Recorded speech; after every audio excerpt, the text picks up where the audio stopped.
Hello, नमस्ते and जय Shri Krishna friends. कैसे हो आप सब? आई होप, उम्मीद करती हूँ कि आप सब ठीक होंगे, स्वस्थ होंगे और मेरी तरह बिल्कुल मस्त एंड खुशम खुश भी होंगे। तो आज के वीडियो की शुरुआत हो रही है सुबह सुबह के नाश्ते से। संडे का दिन है और संडे का नहीं था, सॉरी, बच्चों की छुट्टियाँ बहुत ज़्यादा है। आजकल एग्ज़ाम चल रहे हैं, इस वजह से ना उनके छुट्टियाँ दी जाती है। तो यहाँ पे नाश्ते की तैयारी हो रही है। नाश्ते में आज बन रहा है पोहा, तो उसके लिए ऑयल में मैंने राई, जीरा, हींग जो डालते हैं वो सब डाल दिया।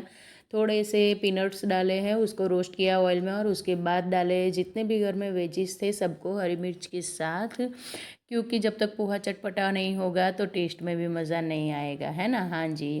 तो चलिए, यहाँ पे जो बेसिक सी चीज़ें हो चुकी हैं। पोहा को मैंने धो के वॉश करके रख दिया है और डालेंगे नींबू। गुजराती लोग नींबू और चीनी के बिना कुछ नहीं खा सकते, मतलब पोहा तो स्पेशली नहीं। तो हमारे यहाँ सब लोग पूछते हैं हर बार कि आप लोग चीनी क्यों डालते हो, लेकिन चीनी इसलिए डालते हैं कि वो टेस्ट को एक बैलेंस करती है और बहुत बढ़िया टेस्ट देती है। इससे मीठापन नहीं आता है एक आध दो चुटकी चीनी डालने से। मैंने तो फिर भी यहाँ 2 चम्मच डाला है, क्योंकि नींबू ज़्यादा डाला था और खट्टा मीठा पोहा मेरे घर में सबको बहुत ज़्यादा पसंद है। ओके, इसीलिए। और आप लोग चाहो तो हमारी तरह ट्राई करके देख सकते हो, फिर आप कभी नहीं पूछोगे कि क्यों ऐसा करते हो आप लोग। ओके, चलिए। अब ना सुबह सुबह देखो, बच्चों के एग्ज़ाम आ रहे हैं और छुट्टी का दिन था। परफेक्ट याद नहीं मुझे कौन सा डे था, लेकिन हाँ छुट्टी थी, इतना पता है। तो छुट्टी वाले दिन पे ना बच्चों को सबसे पहले अच्छा अच्छा नाश्ता देके खुश कर देना चाहिए, ताकि वो दोनों लोग खुश हो गए ना तो अच्छे से पढ़ाई भी कर पाएंगे, माइंड सेट रहेगा एक। जब भी बच्चों का एग्ज़ाम होता है, एक तो कम खाना देना चाहिए, ज़्यादा नहीं देना चाहिए। तो नाश्ता मैं उनको लिमिटेड ही दूंगी, ज़्यादा नहीं दूंगी। लेकिन हाँ, नाश्ता कराए बिना भूखे पेट भी पढ़ाई करने के लिए नहीं बिठाऊंगी। दोनों भाई उठ के नहा धो के रेडी होके बैठ गए हैं। अपना जो पूजा पाठ करना होता है, मैं बच्चों से पूजा पाठ भी करवाती हूँ। जब भी छुट्टी होती है मैं उनसे ही पूजा पाठ करवाती हूँ, ताकि उन्हें भी पता चले कि हमारा धर्म क्या है, मम्मी पापा क्या करते हैं और हमें किस तरह से पूजा करनी है लाइफ में, किस तरह से माइंड को शांत रखने के लिए, एक पीसफुल माइंड के लिए दिन की शुरुआत अगर पूजा से होती है तो इससे बढ़िया और कुछ नहीं हो सकता है। बच्चों को नाश्ता देने के बाद नहा धो के मैं आ गई थी कपड़ों को मशीन में डालने के लिए, क्योंकि कपड़े जब मशीन में डाले रहेंगे तो मैं अपने काम में अच्छे से लग जाऊंगी और मुझे ना एक टेंशन नहीं रहेगी कि हाँ मुझे कपड़े डालने हैं। तो यहाँ पे कपड़ों को डाल के फिर मशीन मैंने स्टार्ट कर दी है और चल दिए हम अपने आगे के कामों की ओर। तो यहाँ पे ना आज मैं खाने में बना रही हूँ दाल ढोकली और राइस। हाँ जी। तो दाल ढोकली बनाने के लिए सबसे पहले मैंने दाल को बॉईल करने के लिए रख दिया था, और बेसिक से काम थे घर के जो फिनिश हो गए थे, क्लीनिंग विनिंग सब कुछ करने के बाद आई थी, सीधा किचन में नहीं आई हूँ। आप लोग सोचोगे कि नाश्ता दिखाया उसके बाद बस कपड़े डाले और सीधा खाना बनाने आ गई, नहीं जी। बहुत सारे काम होते हैं जो हम लोग नहीं दिखा सकते आप लोगों को हर बार, मतलब कैमरा हर हर एक चीज़ नहीं कैप्चर कर सकता। और रोज़ के रोज़ फिर मैं क्लीनिंग के वीडियोस दिखाऊंगी तो आप बोलोगे कि हाँ बोर हो गए, रोज़ एक ही चीज़ दिखाती है और कुछ होता नहीं है इसके पास, है ना। तो चलिए, यहाँ पे मैंने ढोकली के लिए आटा लिया है। आटे में नमक, मिर्च, हल्दी और थोड़ा सा गरम मसाला डाल देंगे, ज़ीरा डालेंगे। आप चाहो तो इसमें थोड़े से तिल भी डाल सकते हो, सेसमे सीड्स जिसे हम लोग कहते हैं। और अजवाइन डालना बिल्कुल ना भूले, क्योंकि बिना अजवाइन के ना ये डाइजेस्ट अच्छे से नहीं होगी। अगर अजवाइन होगा तो डाइजेस्ट होने में कम टाइम लगेगा। एक तो दाल इतनी हैवी होती है ऊपर से इसमें ऐसे मसाले वाले आटे जाते हैं। वैसे तो इसको दाल रोटी भी बोल सकते हो आप, लेकिन इसका टेस्ट ना बहुत बढ़िया होता है, अनदर लेवल पे होता है दाल ढोकली का टेस्ट। और हमारे यहाँ तो बहुत ज़्यादा बनती है। और आप लोग कहाँ कहाँ से वीडियो देखते हो और हर जगह पे दाल ढोकली को क्या बोलते हैं, हर जगह पे अलग अलग नाम होते हैं इसके, तो मुझे ज़रूर बताना। ओके, चलिए, यहाँ पे मैंने आटा गूँथ लिया है। थोड़ा सा मोयन भी डालना आप चाहो तो डाल सकते हो, ना चालो तो ना डालो तो भी चलेगा। तो यहाँ पे अब झोंक की तैयारी कर लेंगे। दाल को सबसे पहले झोंक लगा लेंगे। तो उसके लिए ऑयल ले लिया है मैंने। ऑयल गर्म होगा उसके बाद उसमें हो गए सारे मसाले। साइड में राइस मैंने सुबह ही रख दिए थे, सुबह मीन्स के बन चुके थे, इस टाइम तक राइस रेडी थे। यहाँ पे ऑयल में ऑल टाइम की तरह मेरा तड़का एक ही होता है। खड़े मसाले, कड़ी पत्ता और हींग डाल दी है और राई, बस। उसके बाद हरी मिर्च और टमाटर डाल दिया है। उसको अच्छे से एकदम गला देना है टमाटर को। आप चाहो तो चॉपर में चॉप करके भी डाल सकते हो, लेकिन इस तरह से डालो छोटे छोटे कट करके, और उसके बाद उसको गलाओ, उसका टेस्ट अलग आता है। ये सारे ना मेरे एक्सपेरिमेंट किए हुए हैं, इसीलिए मैं बोलती हूँ। तो बस दाल में बेसिक से मसाला बिल्कुल सिंपल उसी तरीके से जैसे हम लोग दाल बनाते हैं ना, बिल्कुल ऐसे ही बनानी होती है, कुछ एक्स्ट्रा नहीं होता है। लेकिन हाँ, दाल में ना खट्टा और मीठा दोनों ही डालें तो दाल ढोकली का मज़ा कुछ और रहेगा। इसमें प्याज लहसुन नहीं जाता है, लेकिन फिर भी आप चाहो तो इसको बॉईल करते टाइम इसमें लहसुन डाल सकते हो। अगर आप लोगों को गुजराती टाइप की दाल पसंद नहीं है तो, जो लोग गुजराती हैं उन्हें तो ऐसी ही दालें पसंद आती हैं। वैसे हम लोग खाते हैं प्याज लहसुन वाली दाल भी, लेकिन इसमें दाल ढोकली में प्याज लहसुन अच्छा नहीं लगता है। खैर चलिए, यहाँ पे दाल मैंने बॉईल करने के लिए रख दी है, आटे को रेस्ट मिल गया था अब तक। तो यहाँ पे ना रोटियों को फटाफट से बेल लूँगी। और हाँ, एक सीक्रेट टिप्स दूँ कि आपको कई बार होता है ना कि ढोकली ज़्यादा हो जाती है दाल में, और वो थोड़ी सी गाढ़ी और मोटी सी दाल हो जाती है, या फिर दाल भी ढोकली ही सारी दाल को पी लेती है और दाल सूखी सिर्फ ढोकली रह जाती है, दाल नहीं रहती है। कई बार ऐसा होता है दाल में। तो इसके लिए ना, आप जितने लोगों के लिए दाल बना रहे हो ना, उतनी ही रोटी बनाओ। तो यहाँ पे आप चाहो तो 3 लोगों के लिए बना रही हूँ मैं, तो 3 ही रोटियाँ बना के डालूँगी, ज़्यादा नहीं। आप 4 के लिए डालोगे तो बना रहे हो तो 4 रोटियों को ऐसे बेल के फिर उसके ना कट लगा देना है। आप चाहो तो अलग अलग डिफरेंट डिफरेंट शेप्स भी होते हैं इसके, बहुत सारे शेप, लेकिन हमें ये इसी चीज़ की आदत है तो यही अच्छा लगता है, और ज़्यादा शेप पसंद नहीं आते हैं। अब देख सकते हैं यहाँ पे बिल्कुल इसी तरह से सारी ढोकली को मैं दाल में डाल दूँगी और बॉईल करने के लिए रख दूँगी तब तक, जब तक मुझे ना लगे कि ढोकली पक चुकी है। 15 से 20 मिनट में ये पक जाती है अच्छे से। थोड़ा ज़्यादा बॉईल लगाओ तो भी अच्छा ही रहता है कि कच्ची ना लगे। अब यहाँ पे मैंने आटा ये थोड़ा ज़्यादा ही लगाया था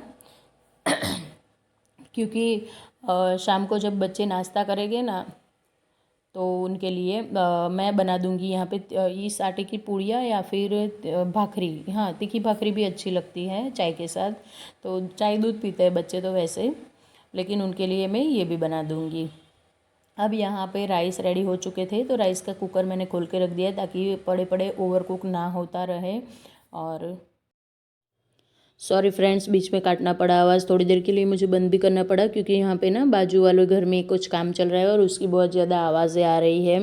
वैसे अगले वीडियो में आप लोगों ने मुझे बहुत बहुत बहुत ज़्यादा प्यार दिया है, इसलिए आप लोगों का बहुत थैंक यू। और ऐसे ही मेरे चैनल पे प्यार बरसाते रहिए प्लीज़ यार। और अगर वीडियो अच्छा लगता है तो प्लीज़ चैनल को सब्सक्राइब करें और वीडियो को लाइक एंड शेयर करें। यहाँ पे दाल ढोकली रेडी है और मैंने गैस को कर दिया है बंद। आप देख सकते हो ढोकली पक चुकी है। अगर आप बिगनर हो, पहली बार बनाते हो, तो ढोकली को बाहर निकाल के तोड़ के देख लीजिए, तो आपको पता चल जाएगा कि ये रेडी हुई है या नहीं हुई है। ओके देखिए, अब यहाँ पे निकाल लेंगे हम डिश। जिनको भी खाना होगा उनके लिए तो सबसे पहले तो भगवान के लिए भूख जाएगा, उसके बाद फिर ये वाली जो डिश है ये बच्चों के लिए मैंने निकाली थी, तो दाल ढोकली को निकालूंगी और उसके बाद फिर ये राइस और प्याज के लच्छों के साथ और टमाटर के साथ खाई जाएगी और बहुत टेस्टी लगती है, मतलब बहुत ज़्यादा यम्मी लगती है। चलिए, खाना पीना तो हो गया, सब लोग अपने कामों में बिज़ी हो गए हैं और लगभग 2 बज चुके थे इस टाइम तक। अब क्लीनिंग तो हमें ही करनी है भैया, खाना तो सबको खिला दिया है। तो क्लीनिंग करने के लिए ना सबसे पहले मैं बर्तन वॉश करूँगी आज। तो बर्तन वॉश करने से पहले तो ये जो बास्केट है इसको खाली करना ही पड़ेगा। अगर ये खाली नहीं होगा तो काम कैसे चलेगा, है ना। तो यहाँ पे मैं सारे बर्तनों को अरेंज कर लूँगी और उसके बाद फिर बर्तनों को वॉश करेंगे।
चलिए, मेरी बकर बकर सुन के आप लोग भी बोर हो जाते होंगे, तो थोड़ी देर के लिए आप लोगों को अच्छी सी प्यारी सी म्यूज़िक सुना दी। तो यहाँ पे मैंने प्लेटफॉर्म भी साफ़ कर लिया है और अब लास्ट में हो गए बर्तन वॉश। तो प्लेटफॉर्म क्लीन हो चुका है। अब चलिए बर्तनों की ओर चलते हैं। ये एक ना किचन हमारी जो क्लीन होती है ना, बाकी के काम भले ही पड़े रहे घर में, लेकिन हाँ एक बार किचन क्लीन हो जाता है ना, तो फिर हम लोग एकदम टेंशन फ्री हो जाते हैं। ऐसा लगता है कि मानो घर का ना 80% काम फिनिश हो गया है। और अगर किचन फैली हुई रहेगी ना, तो ऐसा ही लगता है कि हाँ अभी बस भले ही पूरा घर क्लीन हो, कपड़े बर्तन सब कुछ काम हो गया, लेकिन हाँ किचन अगर गंदा होगा तो फिर यही लगेगा कि घर में पूरा काम ऐसे का ऐसा पड़ा है। तो सबसे पहले ना मैं तो यही कहती हूँ, खाना खाने के बाद एक तो पानी नहीं पीना चाहिए तुरंत, बरोबर है।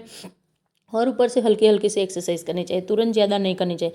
तो 2-3 मिनट के लिए रेस्ट ले लो खाना खाने के बाद और तुरंत लग जाओ अपनी ये क्लीनिंग में। पानी भी नहीं पीने की याद भी नहीं आएगी, हेल्थ की हेल्थ भी बनी रहेगी। और ना हम लेडीज़ों के हार्ट अटैक के खतरे इसीलिए कम होते हैं कि हम लोग ना इस तरह से काम करते हैं, ऐसे एकदम हैवी हैवी वाले से। तो ये भी बेनिफिट हो जाता है कि हमारी हेल्थ भी बनी रहती है, काम भी हो जाते हैं। वैसे घर के कामों से कुछ इतनी एक्सरसाइज नहीं होती है, अपनी बॉडी को एक आदत हो जाती है। लेकिन हाँ इस तरह से छोटी छोटी चीज़ें करेंगे ना, तो बहुत ज़्यादा बदलाव आएंगे। होते हैं ना कुछ कुछ औरतें, हम लोग कहते हैं हाँ यार इसका हमेशा मेंटेन रहता है वज़न, के क्या करती होगी, कितना खाती है, लेकिन वो लोग ना ऐसे हल्के हल्के से कामों को एकदम टाइम टू टाइम लेते हैं। और आजकल ना ये मोबाइल आने की वजह से क्या हो गया पता है आप लोगों को, कि हमें ऐसा लगता है मानो कि बस लेके बैठ एक काम किया और 2-3 घंटे मोबाइल में बिठा दी, इसी में हमारा वेट बढ़ता जाता है। चलिए घर के कामों को फिनिश करने के बाद शाम को दोनों बेटों को लेके मैं आ गई थी पानी पूरी खाने के लिए। खाना नहीं बनाया था शाम को क्योंकि हस्बैंड नहीं आने वाले थे खाने पे, और हम लोग ना बिल्कुल डिनर के टाइम पे ही गए थे क्योंकि इस टाइम पे ही बच्चे आए थे ट्यूशन से, इसी वजह से। अब आज पानी पूरी दही पूरी हम लोग तो कर रहे हैं एंजॉय। और आप लोगों को आज का वीडियो कैसा लगा मुझे ज़रूर बताना। अच्छा लगे तो चैनल को सब्सक्राइब करें और वीडियो को लाइक एंड शेयर करें, ओके। चलिए हम लोग तो कर रहे हैं पानी पूरी एंजॉय, आ जाइए आप लोग भी हमारे साथ साथ में पानी पूरी खाने को। पानी पूरी खाने से ज़्यादा तो मस्ती आ की थी मेरे दोनों बेटों ने। और ये हमारे घर के एग्जैक्ट पास है, हम चल के भी जा सकते हैं, यहाँ पे वॉकिंग डिस्टेंस पे है। तो बच्चे ना बहुत ज़्यादा हर टाइम जाते हैं ना, इस वजह से थोड़े वहाँ पर फ्रेंडली हो गए हैं। तो इस वजह से दोनों वहीं पे जाके बहुत ज़्यादा मस्तियाँ मारते रहते हैं। कोई नहीं, चलिए बच्चे हो गए खुश। आप लोगों को मिलते हुए मैं एक नए वीडियो में।